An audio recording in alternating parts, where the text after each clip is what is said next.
नाज़रीन, Karachi press club में Sindh coordination council पारां जदीद जेका आदमशुमारी आहे उन जे आगाही मुहिम जे हवाले सां तकरीब कोठाई वई आहे। अचो त इन तकरीब में मौजूद अॻवाननि सां ॻाल्हि ॿोल कयूं त उन्हनि जो छा चवणु आहे। यही मैसेज देना चाहूँगा कि जो ब्यूरो ऑफ स्टेटिस्टिक्स हमारा है उनको अपना होमवर्क कंप्लीट रखना चाहिए। ये आइनी इदारे हैं, ये आइनी इदारे जो हैं ये हर वक्त रेडी होने चाहिए इन चीज़ों के लिए, बिकॉज़ हमारी तो हर चीज़ का दारोमदार आदमशुमारी के ऊपर है। आप सड़कें बनाते हैं, आपकी सड़कों पे कितनी ट्रैफिक आएगी, आप नाले बनाते हैं, आप सीवरेज का निज़ाम बनाते हैं, जब तक आपको यही ना पता हो कि आपकी शहर की आबादी क्या है, मुल्क की आबादी क्या है, आप प्लानिंग क्या करेंगे। तो मैसेज यही है कि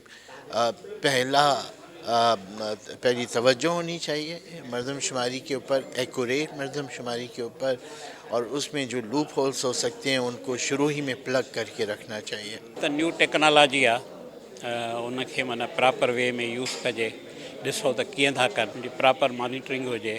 पर सब खां जेका कंसर्न्स आहिनि असांजा उहो इहो आहे त हिते टेम्पररी माण्हू था रहनि, उन्हनि खे जेकर ईअं कंसिडर कयो त सभु सिंध जा शहरी आहिनि त पोइ पॉपुलेशन ते डेमोग्राफीअ ते चेंज अची सघे थी।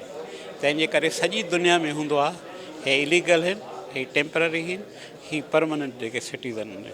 हिकिड़ो इहो ॿियो जेकॾहिं चवनि था त ही पंहिंजो सीनाइसी जो न आहे त उन में को बि इन ड्यूरिंग कंहिं बि ॿिए सूबे मां 50,000 अची सघनि था, 2-3 ॾींहं रही वरी हलिया था वञनि।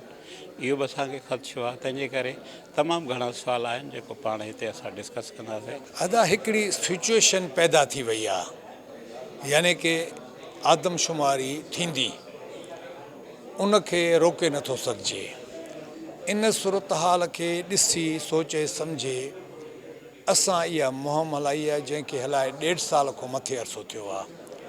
2021 में अप्रैल में काउंसिल ऑफ कॉमन इंट्रस्ट इहो फ़ैसिलो कयो त डिजिटल मर्दमशुमारी कराई वेंदी, ऐं असां उन कम में लॻी वियासीं।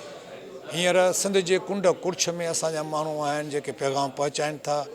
असांजो बि पैगाम इहो आहे त भरपूर नमूने में हिसो वठो, पाण ॻणायो, पंहिंजी मादरी ज़बान सिंधी लिखायो, त जीअं ख़बर पवे त असां केतिरा आहियूं सिंध में। तकरीब में मौजूदु तव्हां अॻवाननि जूं ॻाल्हियूं ॿुधियूं। संदनि जो चवणु आहे त जेका नई जेका जदीद आदमशुमारी कराई पई वञे उन में जेके सिंधी माण्हू आहिनि उहे वधि खां वधि उन में पंहिंजो हिसो वठनि, ऐं जेको ॿोली वारो खानो आहे उन में सिंधी लिखाइणु जेको आहे उहो ज़रूरी सम्झनि। ऐं ॿियो हिते इहो आगाही मुहिम में इहो बि चयो वियो त जेका हीअ नई आदमशुमारी कराई पई वञे उन में जेके सिंध ऐं सिंधी माण्हुनि जा जेके ख़दशा आहिनि हुकूमत उन ते गौर वीचार करे त जीअं जदीद जेका आदमशुमारी आहे उहा बहितर नमूने सां थी सघे। कैमरामैन रशीद चांडियो सां गॾु अल्ताफ़ चन्ना, KTN न्यूज़, कराची।